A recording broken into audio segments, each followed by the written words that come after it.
Olá, nós vamos falar hoje sobre a teoria dos 4 temperamentos e a sua influência no processo de ensino-aprendizagem. Bom, os 4 temperamentos, para começar, para a gente se situar melhor nas próximas coisas, os 4 temperamentos são sanguíneo, colérico, melancólico e fleumático. É sobre esses 4 temperamentos que nós vamos falar. No mundo antigo, sabia-se das grandes anomalias de comportamento, mas geralmente todo mau comportamento ou todo comportamento não conhecido era atribuído ao místico, então não tinham uma maneira, não podiam, na verdade, ser estudadas com objetividade essas anomalias. Como resultado de suas observações, Hipócrates ele distinguiu os 4 temperamentos, que é o que a gente acabou de falar, sanguíneo, melancólico, colérico e fleumático. Alguns pontos interessantes para a gente destacar sobre os 4 temperamentos e essa teoria ninguém se caracteriza por apenas um temperamento. Normalmente, a gente tem um predominante, mas nós possuímos 2 e até mesmo 3. E, no entanto, somente um deles, sempre se mostrará mais presente. Então, por isso que a gente pode se classificar como tendo um temperamento predominante, porque um deles vai ser mais presente no nosso dia a dia, nas nossas ações. A teoria dos 4 temperamentos é um instrumento valioso para a autocompreensão. Então, a contribuição que a teoria dos 4 temperamentos trouxe para a gente é uma ferramenta para a gente se autocompreender melhor, compreender melhor as nossas atitudes, compreender melhor nossas ações, os nossos pensamentos. Então, ela vai ajudar a gente se compreender e se conhecer. Ela é uma ferramenta terapêutica, né?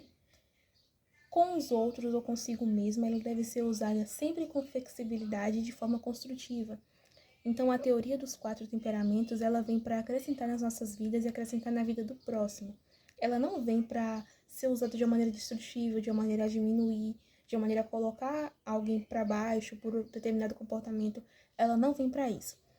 Ela vem para ser usada com flexibilidade e de uma maneira construtiva, de uma maneira que agregue a vida do próximo, de uma maneira que agregue a nossa vida, para que assim a gente se desenvolva melhor dentro daquilo que a gente acredita, da nossa vida, do nosso propósito. O temperamento, ele pode explicar o nosso comportamento, mas ele não pode justificar. Então, assim, eu não posso falar assim, porque eu possuo determinado temperamento, eu tenho esse tipo de comportamento e pronto, é assim. Não, não é assim. Infelizmente, não é assim. A gente precisa... os 4 temperamentos, eles vêm pra gente se entender, para explicar o nosso comportamento, mas não vem para justificar. Ele vem para mostrar como que nós somos e o que nós podemos mudar em nós mesmos. A personalidade nos encaminha para um padrão de conduta. O costume perpetua e reforça esse comportamento. Entretanto, os hábitos podem ser modificados pela fonte divina que habita no crente. Os nossos hábitos, né, que parte, de certa maneira, do nosso temperamento, eles podem ser modificados, podem ser transformados pelo poder de Deus que atua em nós. Ninguém se caracteriza por apenas temperamento, já falamos. Agora a gente vai entender melhor as características dos 4 temperamentos. A gente vai falar sobre as qualidades e sobre os defeitos e, normalmente, quais são as profissões ou as áreas em que esses temperamentos se desenvolvem melhor. Não quer dizer que eles se desenvolvem só nessas áreas que a gente vai falar, mas essas são as áreas que eles têm mais facilidade. Mas qualquer outra área em que você se esforce e se dedique de verdade, você é capaz de se desenvolver. A gente vai começar falando do sanguíneo. O sanguíneo, as qualidades que ele tem, ele é um bom companheiro, ele é compreensivo, ele é comunicativo. O sanguíneo, ele se comunica muito bem. Essa é uma facilidade que ele tem, assim, de uma maneira sobrenatural. Ele é destacado, ele é simpático, e alguns defeitos que ele tem. Não vou falar todos, vou falar só alguns pra gente... às vezes, ele pode ser um pouco indisciplinado, ele é um pouco impulsivo, às vezes ele recebe logo joga pra fora, logo fala. Ele é inseguro, às vezes por ele ser essa pessoa assim, bem mais, vou colocar, elétrica, ele acaba sendo um pouco egocêntrico, às vezes, barulhento, exagerado. Ele é bem expansivo, é um temperamento muito expansivo. É aquela pessoa assim, muito expansiva, comunicativa, tipo, é uma pessoa exagerada. As áreas que ele se desenvolve melhor e tem mais facilidade, normalmente eles são ótimos atores, vendedores, são bons oradores, eles se comunicam muito bem, eles têm uma desenvoltura muito características de si próprio mesmo, algo muito natural. O colérico, ele é audacioso, ele é enérgico, ele é independente, ele é otimista. Então, ter uma pessoa colérica do lado é muito bom, porque normalmente eles são muito otimistas, são práticos, eles gostam de praticidade, eles são eficientes, é uma pessoa decidida. Normalmente, o temperamento do colérico, ele é um excelente líder. Por quê? Porque ele é uma pessoa muito decidida, ele sabe muito bem o que ele quer. Alguns defeitos, às vezes eles podem ser um pouco sarcásticos, por eles serem muito decididos e ter muita característica de ser líder, sempre de saber muito bem onde quer chegar e como chegar. Ele pode ser um pouco impaciente consigo mesmo, às vezes, e com os outros também, né? Ele é vaidoso, prepotente, às vezes pode ser um pouco insensível, ele é autossuficiente. Normalmente, eles são bons produtores, bons construtores e, logicamente, bons líderes. Eles são excelentes líderes. O melancólico, as qualidades, né, no caso, eles são leais, são sensíveis. O melancólico, tudo que você fala, ele vai absorver ali, vai ficar pensando, vai ter aquela coisa. Eles são idealistas, são habilidosos, dedicados. Por outro lado, eles são às vezes um pouco egoístas, antissocial, porque pelo fato de ele ser muito sensível, o melancólico ele tem a personalidade muito sensível, ele vai se preocupar muito na maneira como ele atua naquele ambiente, e às vezes por ele se preocupar muito, ele vai acabar nem se permitindo viver aquele momento. Então ele é um pouco antissocial, ele é crítico, ele é vingativo, às vezes ele é inflexível com muitas coisas. Normalmente os melancólicos são bons artistas, músicos, inventores, filósofos e mestres. O fleumático, ele é calmo, é prático. O fleumático também, quando bem treinado, ele se torna um excelente líder. Ele é eficiente, ele é tranquilo, ele é conservador, ele é bem-humorado. E, por outro lado, alguns defeitos, né, que a gente pode classificar como defeitos, eles são calculistas, indeciso. O fleumático, ele é muito indeciso, e às vezes, de tanto ele ser indeciso, ele acaba que ele não faz nada. Ele é bem introvertido. O fleumático, ele é um temperamento bem introvertido, ele é contemplativo, ele gosta muito de contemplar aquilo que está ao redor dele, que está diante dele, às vezes, ele é desmotivado também. Normalmente, os fleumáticos, eles são bons administradores, bons professores, eles são bons diplomatas, bons técnicos. Contribuição dos 4 temperamentos para a educação. O processo educacional deve partir do princípio de que cada ser humano tem uma forma diferente de aprender. Dessa forma, buscar os pontos fortes de cada temperamento é um mecanismo ideal para estimular as várias inteligências, sendo uma forma de alcançar a aprendizagem. Então, a maneira como os 4 temperamentos contribuem e influenciam o processo de ensino e aprendizagem é que, quando eu conheço a base. Não precisamos conhecer tudo sobre os 4 temperamentos.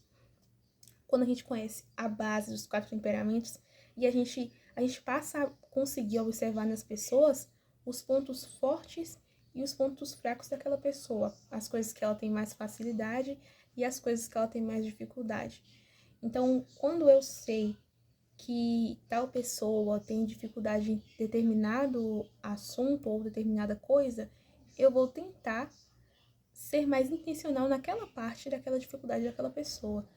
E vou potencializar aquilo que ela já tem facilidade. Por exemplo, os fleumáticos, se eles forem bem incentivados, eles podem se tornar excelentes líderes. Então, quando eu sei que eu tenho um fleumático do meu lado, eu posso potencializar a liderança que ele já carrega dentro dele. O sanguíneo, às vezes o sanguíneo e o colérico, eles são considerados como temperamentos um pouco mais expansivos e impulsivos. Eu sabendo que a pessoa possui aquele temperamento, eu posso ajudá-la a receber e primeiro processar e depois dar de volta, né? Eu posso ajudar ela a ter o autodomínio, o domínio próprio. As minhas facilidades e as minhas dificuldades, em primeiro lugar, eu posso associá-las à minha genética, a de onde eu vim. Então, as coisas que eu sou, normalmente eu posso atribuir à minha genética e à minha personalidade. Quem eu sou, eu atribuo a isso. Como eu disse antes, né? Buscar os pontos fortes de cada temperamento é um mecanismo ideal para estimular as várias inteligências, sendo uma forma de alcançar a aprendizagem. Então, se eu sei o ponto forte de alguém, eu sei o ponto forte daquela determinada pessoa, eu vou potencializar aquilo, eu vou procurar maneiras de acrescentar naquilo para acontecer ali a aprendizagem. Da mesma maneira, os pontos fracos, né? Como eu disse antes, eu vou procurar ajudar a pessoa a reverter aquilo, transformar aquilo de uma maneira que comece a ser positiva para ela, que gere aprendizado, né? Eu sabendo da dificuldade dela, eu vou ajudá-la na dificuldade para gerar aprendizado ali. Cada educando, cada aluno, no caso, né, dentro do processo de aprendizagem, deve ser avaliado como um sujeito único e, na descoberta dos seus pontos fortes desses alunos, é aberto o caminho para atingir objetivos traçados pela escola, sendo eles o aprendizado e o desenvolvimento de habilidades. Então, quando eu entendo o temperamento de determinado aluno, quando eu entendo um pouco da personalidade dele, dos pontos fortes e dos pontos fracos, eu vou ter mais facilidade em atingir os próprios objetivos da escola e desenvolver habilidades naquele aluno. Características negativas, né, do meu temperamento, elas não são determinantes na minha vida. A partir do momento que eu entendo elas, que eu percebo que em determinadas situações eu realmente tenho atitudes que são egoístas, pessimistas, confusas. A partir do momento que eu entendo isso, eu sou totalmente capaz, pelo poder de Deus, pela capacitação que o Senhor me dá, de reverter isso, de transformar, de lidar com isso e transformar de fato e ser mudada. Ao lado dele está a maneira como nós somos educados, nós somos motivados, nós somos treinados. Então, não é só o temperamento que influencia a minha vida, não é só a minha genética, não é só a minha personalidade. Ao lado de tudo isso está o meio onde eu vivo, tá? A maneira como eu sou educada, a maneira como eu fui criada. Tudo isso influencia diretamente nos meus comportamentos e nas minhas atitudes. Um dos objetivos dos educadores do futuro é romper paradigmas e nada é mais estimulante de quebrar a barreira de quem sabe mais ou quem sabe menos. Nós temos facilidades diferentes. Nós somos feitos para atuar, não somos feitos, na verdade, para atuar no mesmo ambiente que o nosso próximo atua. Nós temos outras facilidades, nós possuímos outras dificuldades. Nós somos feitos com um propósito único.